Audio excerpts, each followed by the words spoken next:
Kita katakan tadi bahwa sebagai seorang beriman, orang yang beriman pasti senang, gembira, bersukacita menyambut bulan yang penuh berkah ini. Karena di dalamnya itu terdapat pengampunan, di dalamnya itu terdapat malam Lailatul Qadar yang lebih baik daripada 1000 bulan. Di dalamnya itu dibuka pintu-pintu surga, ditutup pintu-pintu neraka, dan semua setan itu dibelenggu. Yang maksudnya adalah manusia pada bulan Ramadan itu dimudahkan oleh Allah melakukan ketaatan daripada kemaksiatan.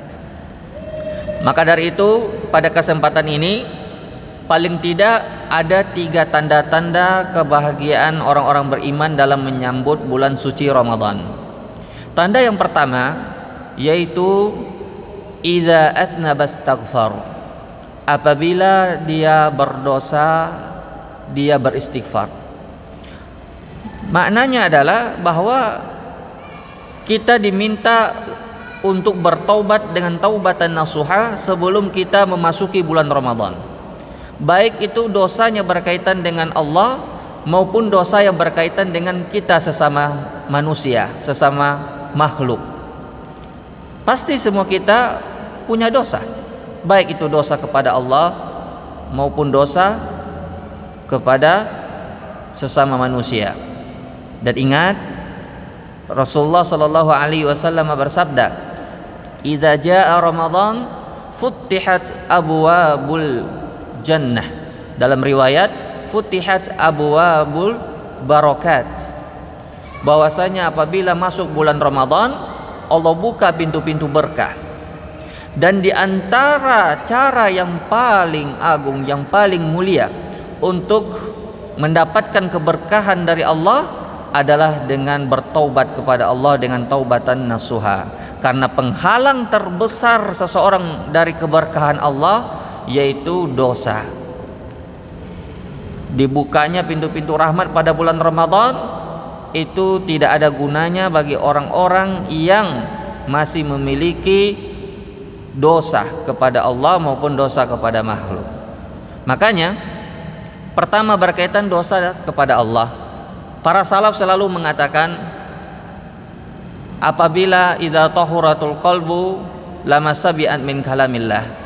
Kalau orang hatinya itu bersih, hatinya suci dari dosa kepada Allah, maka dia tidak akan pernah kenyang membaca Al-Quran. Dia tidak akan pernah bosan melakukan ketaatan kepada Allah. Tapi kalau hatinya kotor, dia akan malas melakukan ketaatan. Berat hatinya, berat badannya untuk melakukan ketaatan kepada Allah. Itu akibat dari dosa kepada Allah. Maka obatnya adalah dengan kembali bertobat kepada Allah. Wasari'u ila maghfiratin min rabbikum wa jannatin arduhas samawati wal ardu uiddat lil muttaqin. Jadi itu yang berkaitan dengan Allah. Kalau kita beristighfar, Allah ampuni kita. At-taibu minaz dzam kaman la dzambalah. Orang yang bertobat dari dosanya seperti orang yang tidak berdosa.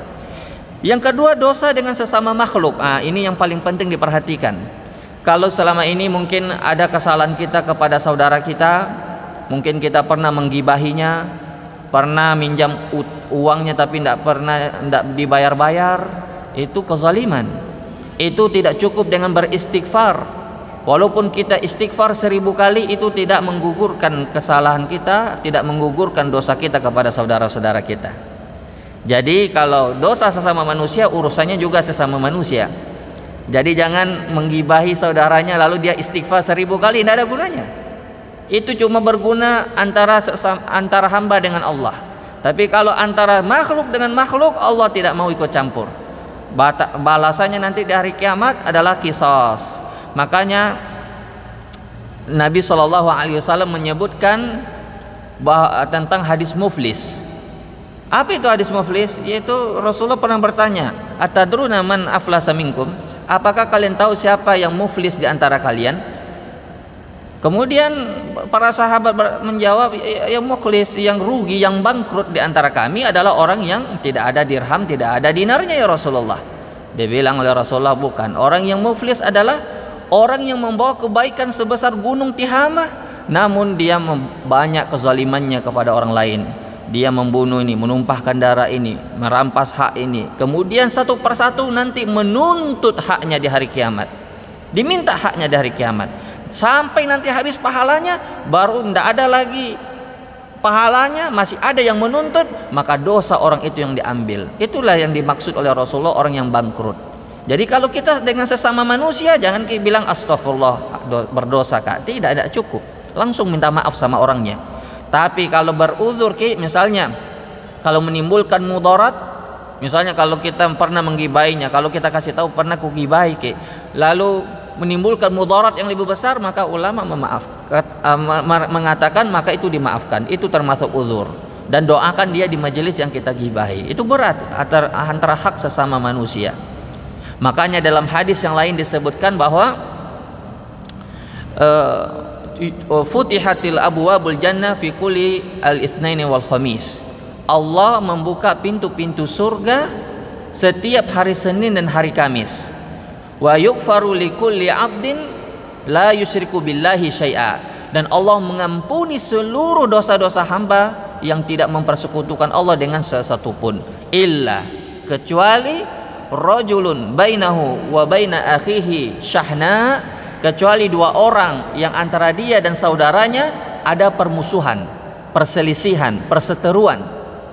Yuqalu lahu, dikatakan kepada para malaikat, anziru lihazaini, ya tunda pengampunan orang ini, hatta yastaliha, sampai mereka itu berdamai. Jadi kalau ada kesalahan kita pada keluarga kita, terutama kerabat kita ini, tetangga kita atau teman kita, itu lebih wajib bagi kita untuk minta maaf sebelum bertemu dengan bulan Ramadan, karena itu adalah penghalang terbesar seseorang dari rahmat Allah. Padahal bulan Ramadan adalah bulan yang penuh dengan rahmat Allah, sebagaimana sabda Nabi tadi, pada bulan Ramadan Allah buka pintu-pintu rahmat dan dibuka dan ditutup pintu-pintu neraka jahanam dan dibelenggu setan-setan. Hadirin yang dirahmati oleh Allah Subhanahu wa taala, itu yang pertama. Jadi kita bertobat kepada Allah, menyelesaikan segala urusan kita, dosa-dosa kita, kesalahan-kesalahan kita, baik itu yang berkaitan dengan Allah maupun yang berkaitan dengan sesama manusia.